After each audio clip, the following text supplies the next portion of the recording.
사복음서를 보면 예수님께서 참 지혜로운 말씀을 하시는 그런 부분이 많이 있는데, 특별히 사람들과 질문과 대답을 하는 중에 예수님께서 참 지혜로운 분이신구나라는 걸 깨닫는 곳들이 몇 군데가 있습니다. 대표적인 것이 예수님이 바리새인 헤롯 당들과 서로 질문하고 대답하는 그런 장면이죠. 마태복음 22장 17절에 보면 가이사에게 세금을 바치는 것이 옳습니까? 아니 옳지 않습니까? 이렇게 바리새인과 헤롯 당이 찾아와서 물었습니다. 그때 예수님은 대답하시죠. 마태복음 22장 21절에 그런즉 가이사의 것은 가이사에게, 하나님의 것은 하나님께 바치라 대답하셨습니다. 세금을 바치는 것이 옳습니까?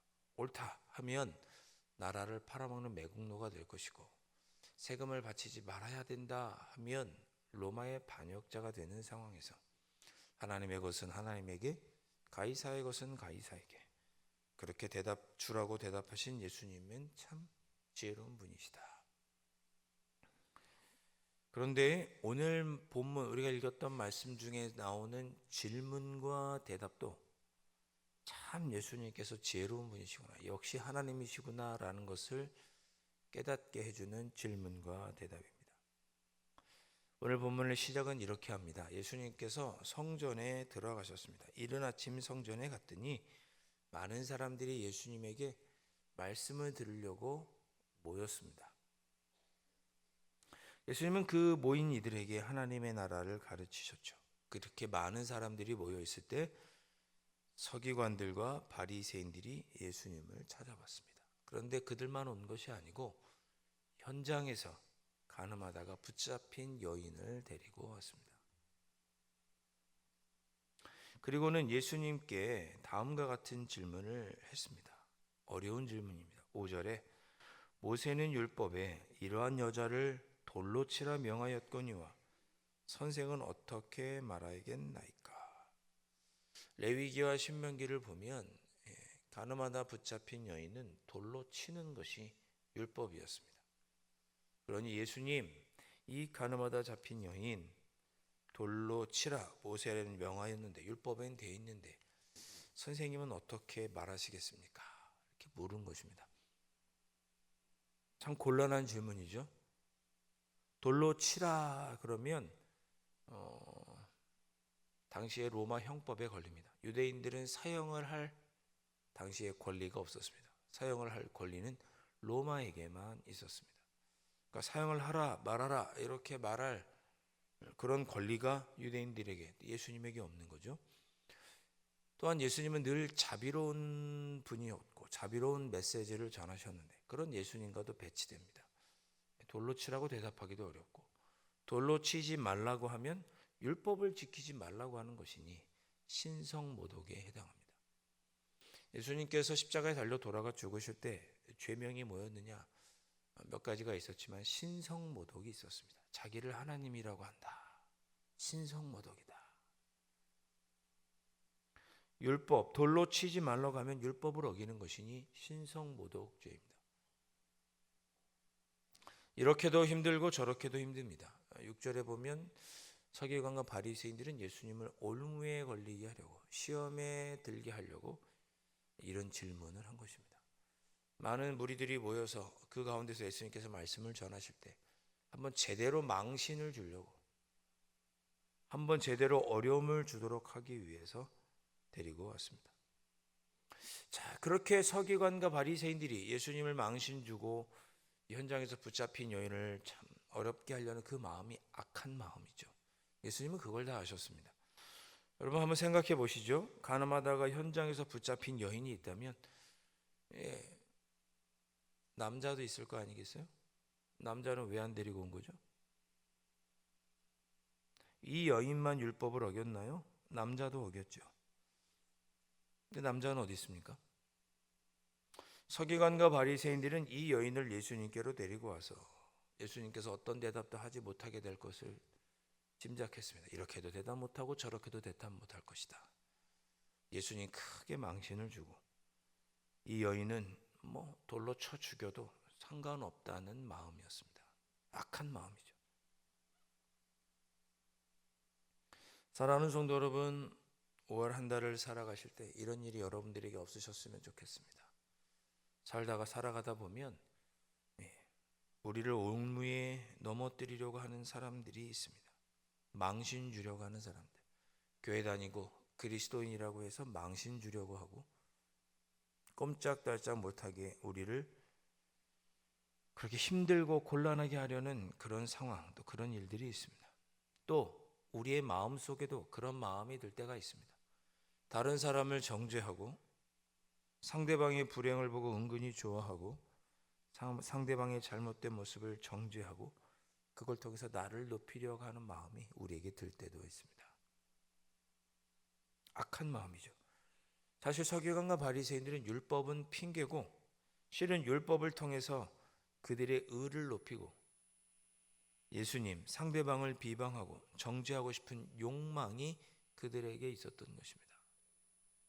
우리에게도 그런 마음은 없는지, 또 그런 마음 가진 사람들을 통해 우리가 어려움을 겪고 있는 것은 아닌지, 뭘 한다는 그런 일들이 여러분에게 없으시기를 주님의 이름으로 축원드립니다. 자, 그렇게 악한 사람들의 마음을 예수님은 아셨습니다. 서기관과 바리새인들의 그런 질문, 돌로 치리이까? 라고 물었을 때 그 질문에 예수님은 곧바로 대답하시지는 않으셨습니다. 먼저 예수님은 몸을 굽혀서 손가락으로 땅에 무언가를 쓰셨습니다. 7절 말씀, 그들이 묻기를 맞이 아니하는지라 이에 일어나 이르시되 너희 중에 죄 없는 자가 먼저 돌로 치라 하시고, 예수님은 땅에 무언가를 쓰셨습니다. 무엇을 쓰셨는지는 알 수 없습니다. 예수님은 땅에 무언가를 쓰셨는데 7절에 보니 그들이 묻기를 맞이 아니하는지라 그랬습니다. 묻기를 맞이 아니한다. 우리 개역 성경에는 묻기를 맞이하지 않는다 이렇게 되어 있지만 세번역 성경에는 다그쳐 물었다. 공동 번역 성경에는 대답을 재촉했다 이렇게 되어 있습니다. 빨리 대답하시라고. 시간 민기적 거리지 말고 빨리 대답하시라고 예수님께 재촉한 것입니다. 그러자 예수님은 이 문맥의 흐름을 보면 자꾸 예수님에게 그렇게 재촉하니까 예수님은 죄 없는 자가 돌로 치라 이렇게 대답하신 것 같습니다. 예수님께서 앞에 6절을 보면 땅에다 무언가를 쓰셨습니다. 땅에다 무언가를 쓰셨는데 예수님이 땅에다 도대체 무엇을 쓰셨을까? 많은 학자들이 궁금해하고 추측을 합니다. 제 생각에는 예수님께서 너희 중에 죄 없는 자가 먼저 돌로 쳐라 이걸 먼저 쓰셨을 것 같아요. 그리고 그걸 보면 되는데 예수님에게 대답하라고 자꾸 재촉하니까 예수님이 땅에 썼던 그 글씨를 입으로 말씀하신 게 아닌가, 저는 그렇게 생각해 봅니다. 8절 말씀 보시면 다시 몸을 굽혀 손가락으로 땅에 쓰시니 그랬습니다. 그리고 또 땅에 쓰셨겠죠. 죄 없는 자가 먼저 돌로 치라. 여러분, 성경을 보면 하나님께서 직접 손으로 무언가를 쓰신 것이 딱 두 장면이 나옵니다. 첫째는 하나님께서 시내산에서 십계명을 직접 손으로 써주신 것이고, 두 번째는 오늘 본문에 예수님께서, 바로 하나님이신 예수님께서 손에 땅으로 무언가를 적으신 것입니다. 그 내용이 무엇인지는 정확히 알 수 없지만 예수님의 메시지는 분명합니다. 죄 없는 자가 먼저 돌로 치라. 저는 이 말씀이 5월을 살아가는 우리에게 주시는 하나님의 음성이라고 믿습니다. 죄 없는 자가 먼저 돌로 치라. 즉 너도 죄인이니 상대방에게 관용해라, 그런 뜻입니다. 관용해라. 죄 없는 자가 먼저 돌로 치라. 죄 없는 자가 누가 있습니까? 너도 죄인이니 상대방에게 관용하라. 자, 예수님께서 이렇게 죄 없는 자가 먼저 돌로 치라 그랬더니 9절 말씀에 보면 양심의 가책을 느꼈다. 나이가 많은 사람들부터 하나둘씩 자리를 떴다고 표현하고 있습니다. 너도 죄인이니 죄 없는 자가 먼저 돌로 치라. 양심의 가책을 느낀 거죠. 자기도 죄인인 것을 안 거예요. 그래서 돌을 던지지 못하고 자리를 뜹니다. 결국 어른으로부터 시작해서 젊은이까지 하나씩 돌아갔고 오직 예수님과 이 여인만 남았습니다. 11절 말씀, 예수님께서 그 여인에게 말씀하시는 거죠. 대답하되 주여 없나이다. 예수께서 이르시되 나도 너를 정죄하지 아니하노니 가서 다시는 죄를 범하지 말라 하시니라. 여러분, 오직 예수님만이 우리를 정죄하실 수 있죠. 아무도 없고 오직 예수님만 남으셨습니다. 오직 예수님만이 우리에게 정죄하실 수 있습니다.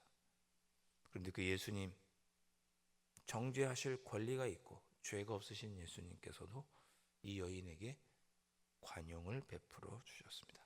나도 너를 정죄하지 아니하노니 가서 다시는 죄를 범하지 말라.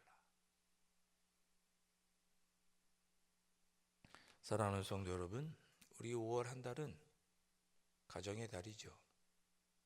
가장 가까운 가족들에게, 가장 가까운 나 자신에게, 이웃들에게, 교우들에게 관용하시면서 5월 한 달을 보내시기를 주님의 이름으로 축원드립니다. 심리학자 루이스 스멜리는 이런 말을 남겼습니다. 우리 삶에서 가장 냉혹한 법정은 우리 자신의 내면에 있다. 세상에서 가장 냉혹한 법정은 우리 안에 있다고 이렇게 표현했습니다. 우리는 매일 잠들기 전에 스스로 우리 자신을 법정에 세웁니다. 내가 그때 그 말을 했어야 됐는데, 내가 왜 그때 그 말을 했지? 내가 왜 그랬을까? 우리는 나 자신을 판단하고 정죄합니다. 나 자신에게 관용하지 못하는 거죠. 여러분, 상담사들이 이런 말을 합니다. 상담 현장에서 상담을 받기 위해 찾아온 내담자들, 그 내담자들이 가장 힘들어하는 것은 타인이 나를 비난하는 게 아니라고 합니다. 타인이 나에게 너는 바보야, 너는 못해, 너는 나쁜 사람이야 라는 나를 비방을 할 때 그 비방을 내가 듣고 내가 학습이 돼서 내 스스로가 나에게 나는 바보야, 나는 못해, 나는 나쁜 사람이야, 나는 자격이 없어, 나는 쓸모없어 라고 내가 나 자신에게 그렇게 말할 때 가장 힘들다고 합니다. 사랑하는 성도 여러분, 혹시 여러분 중에 그런 분 계십니까? 수십 년 전에 했던 과거의 실수 마음에 담아두고 아직도 매일매일 생각하는 분 계십니까? 여러분을 이제 더 이상 법정에 세우지 마십시오. 예전에 했던 실수, 예전에 했던 잘못, 우리 예수님도 정죄하지 않으시니 그런 여러분의 모습을 관용하셨으면 좋겠습니다. 나는 괜찮은 사람이야. 난 할 수 있어. 내가 나 스스로를 비난하고 나 스스로를 정죄할 때 우리 예수님은 말씀하십니다. 나도 너를 정죄하지 아니하노니 가서 다시는 죄를 범하지 말라. 11절의 말씀이 여러분에게 들려지셔야 합니다. 그뿐만이 아닙니다. 우리는 타인을 향해서도 관용할 줄 알아야 합니다. 심리학자인 브레네 브라운이라는 사람은 인간은 수치심과 죄책감을 느낀다. 수치심과 죄책감을 구분했습니다. 죄책감은 내가 나쁜 일을 했구나. 내가 유리병을 깨뜨렸네. 내가 오늘 지각했네. 내가 왜 거짓말을 했지? 라고 자기가 나쁜 일을 한 것을 아는 것을 죄책감이라고 했고, 수치심은 내가 나쁜 사람이라고 느끼는 것을 수치심이라고 표현했습니다. 서기관과 바리새인들은 여인에게 수치심을 줬습니다. 물론 죄책감도 있지만 네가 잘못했다라는 걸 알려주기도 했지만 너는 나쁜 인간이라고 수치심을 줬습니다. 그러나 예수님은 그 여인에게 수치심을 주지 않으셨고 죄책감만 주셨습니다. 죄책감이 들면 어때요? 내가 잘못했으니까 다음에는 그러지 말아야지, 그렇게 생각하죠. 그러나 수치심은 사람을 파괴합니다. 나는 사랑받을 자격이 없어. 나는 부족해. 난 할 수 없어. 내 인생은 실패야. 왜 이렇게 살아왔지? 나는 망했어. 모든 것이 나 때문이야. 사람을 파괴하는 것이 수치심입니다. 예수님은 이 여인에게 죄책감은 주셨지만 수치심은 주지 않으셨습니다. 나도 너를 정죄하지 않겠으니 다시는 가서 죄를 짓지 말아라. 죄책감은 주시고 그 여인이 죄에서 벗어나기를 바라셨지, 그 여인을 수치심으로 파괴하지는 않으셨습니다. 이 5월 한 달 살아가는 동안에 우리 가족들에게 때로 우리가 잘못한 것을 지적하고 죄책감을 줄 수는 있으나 수치심은 주지 마십시오. 가정의 달 5월 가장 가까운 이들에게 우리는 때로 수치심을 줍니다. 넓은 마음, 따뜻한 마음 갖고 관용하며 가장 가까운 가족들, 이웃들에게 그렇게 관용하며 보내시는 5월이 되시기를 바랍니다.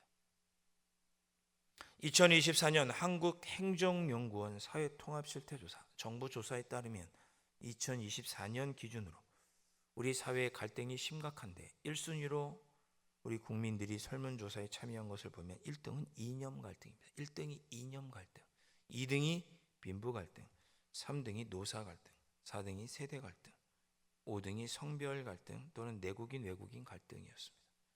우리 국민들도 다 아는 거예요.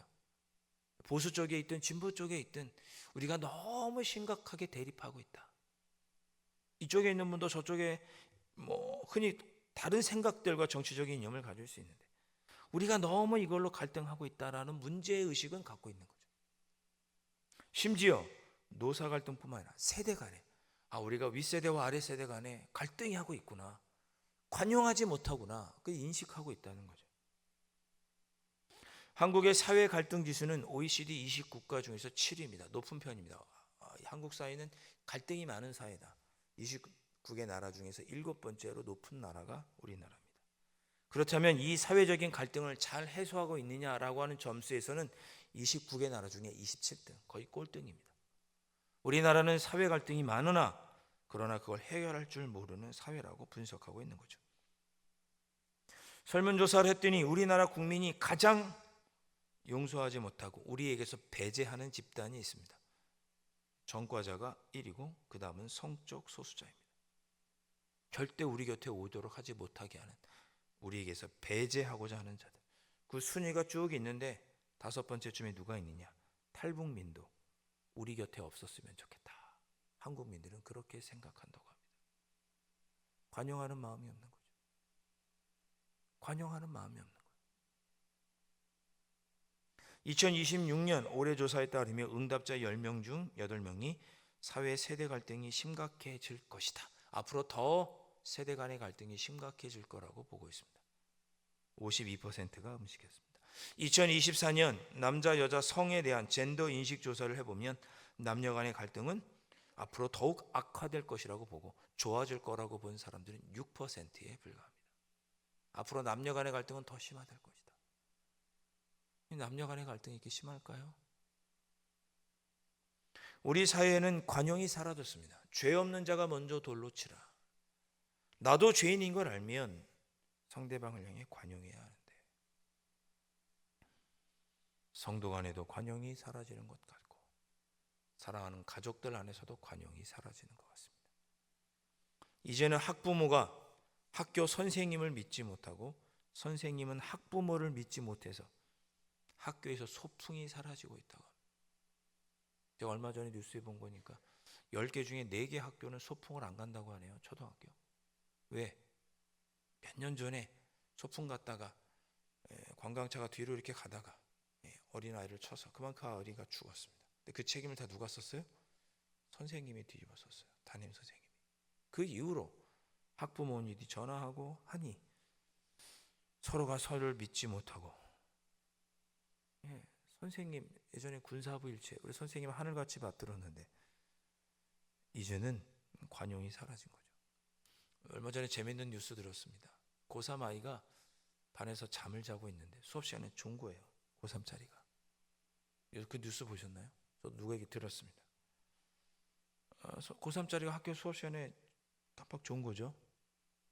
그랬는데 그 학생의 어머니가 집에서 그 학교 교장 선생님에게 전화했어요. 우리 아이가 지금 수업 시간에 자야 되는데 선생님이 목소리 높게 수업을 하니 선생님이 조용히 수업하게 해달라. 우리 아이를 깨워달라는 것도 아니에요.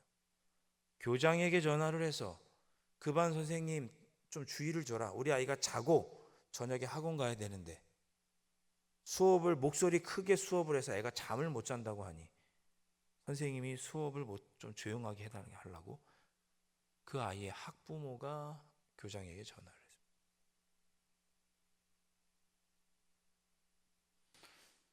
도대체 선생님은 어떻게 생각하는 거예요?